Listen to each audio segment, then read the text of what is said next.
Good morning. I'm Pastor Harold George. I'm bringing the second installment of Methodism for children to help them kind of learn the history of the church. I was going to do it yesterday, but I got caught up in doing some other things and didn't really have a good day, so I apologize I'm a day late. Also, I'm going to talk about John Wesley today, and a friend of mine, Nathan, pointed out that I didn't have my bobblehead of John Wesley. Well, I was going to have it for today, but if you can see all the boxes and totes behind me, we're getting ready to move in June, and my bobblehead, John Wesley, is packed, and I don't know which box it was. So we'll just have to go without the bobblehead because I don't want to unpack 10 different boxes to find it. But John Wesley was the founder of Methodism. It's important that we remember history. It's a lot more than just facts or figures. It's full of real people with real stories. Connecting with those people and stories helps us to understand our past and where we're headed in the future. That's why it's important to constantly to reconnect to our teaching back to the important people, not only in church history, but in the history of our country and the world. John Wesley was born June 17, 1703 in Epworth, Lincolnshire, England. He died March 2nd, 1791 in London.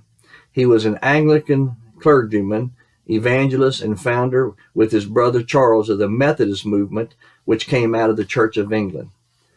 John Wesley was the second son of Samuel and Susanna Wesley.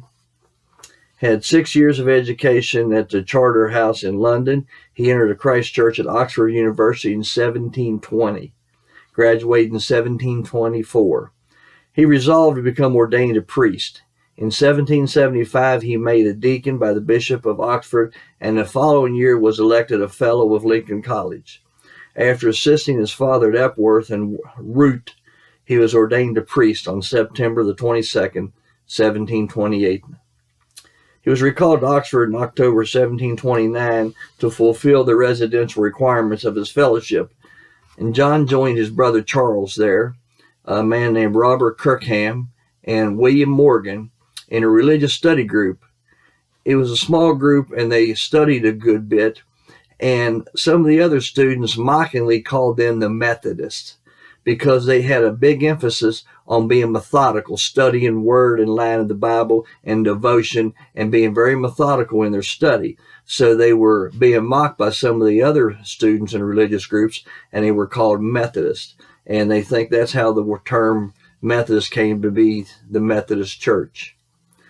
John helped the members to grow. It was also called the Holy Club before they were nicknamed the Methodist. And they had frequent communion services, and they were known for fasting twice a week. Now, fasting is when you don't do something like eat. You go 2 days without eating, or like today, if you go 2 days without TV, or 2 days without Facebook, or whatever you want to go. If you go without something for a period of time, that's what they call fasting. From 1730 on, the group added social services to their activities. In other words, they added works to their faith. They visited Oxford prisoners. They was teaching them to read. They helped pay their debts while they were in prison, and they helped them to find jobs when they got out. These Methodists, as they were known, also extended their activities to workhouses, which were places they took people who couldn't pay their bills and needed a place to live. They worked for their income and to pay their bills and for their food and board.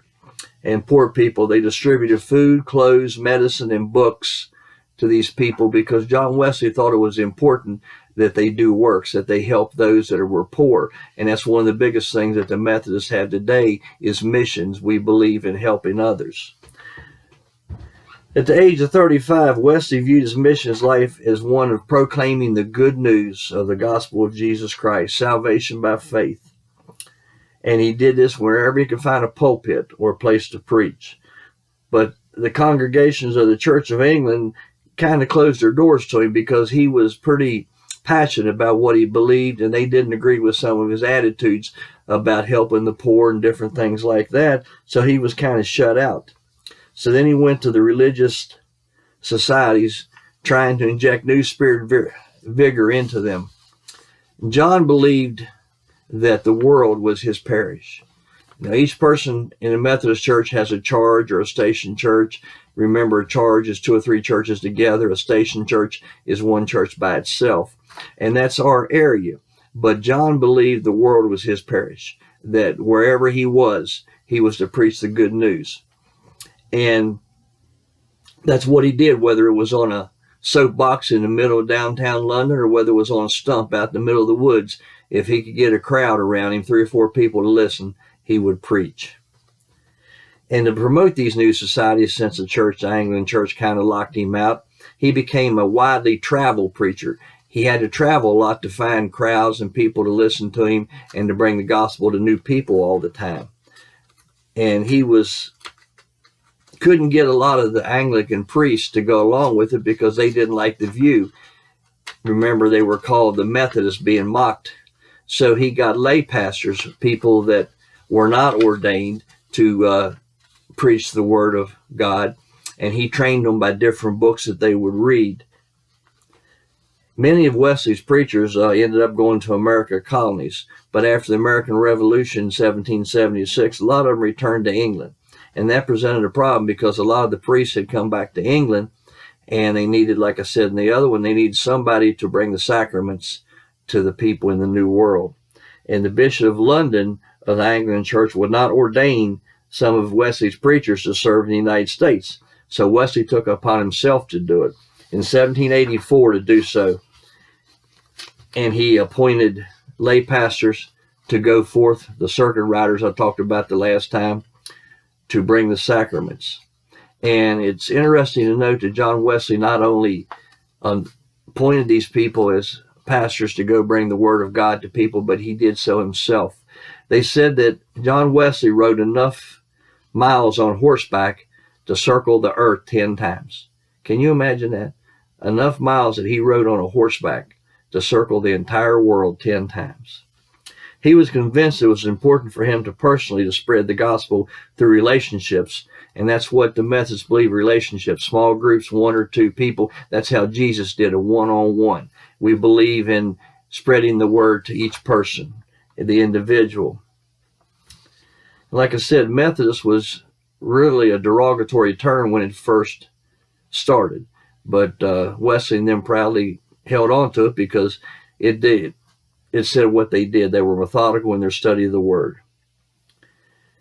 They ended up finally accepting that term, and that's how they became the Methodists. But it was kind of interesting that he formed a new religion called the Methodist, and we'll get into how we become united with some of the other churches another time or so. But Wesley never intended to start a new religion. He never intended to split from the Church of England. This was just going to be another branch of it. But however, when the revolution happened in the American colonies, most of the Anglican priests returned home, and then faced with the fact, like I said, that they didn't have the sacraments, Wesley ordained ministers and sent them to America. And that was the beginning of the separation that formed the Methodist Church in America, which is where it basically started, because the Methodist Church in England did not officially form until after Wesley had died. And there's a quote that we Methodists are proud of. We quote it a lot. It's been on a lot of t-shirts. It's attributed to Wesley, though there is some discrepancy. Some people say that they don't have a record of him saying it, but it's attributed to Wesley. And it says, "Do all the good you can, by all the means you can, in all the ways you can, in all the places you can, at all the times you can, as long as ever you can." I think that's very important because it kind of sums up what we Methodists believe. We want to help other people. We want to bring the gospel to everybody. And we believe in mission work. Especially now with the way things are with this pandemic, we are to be good and kind. So Methodism grew from that 4 people in that little group at Oxford to 132,000 members in Wesley's lifetime. It's kind of hard to believe that the beginning of Methodism was a group of 4 people who called themselves the Holy Club, and then they were mockingly called the Methodists. When Wesley died in 1791, he left behind a movement with 72,000 members in the British Isles and 60,000 in America. So that tells you what one person can do. Never put yourself down. One person is capable. All you have to do is have a dream and follow through with it. With God, nothing is impossible. So one person can accomplish much. So we had about 132,000 members in Wesley's lifetime. So he died in 1791. So this is 2020, and now we have over 26 million United Methodists in most parts of the world. 26 million United Methodists. And we have almost 8 million United Methodists in the United States. Started by one man who formed a 4-member study group. So that's just a testament to you that nothing is impossible with God. God bless you, and I hope you found this interesting. We'll have another one coming up next week. So if you like this, or you want to hear a little more something else about Methodism I haven't brought up, just shoot me a text or hit me up on Facebook. My cell phone is 304-851-6727. God bless, and I will see you next week. Don't forget, I'll have Facebook sermon on Sunday.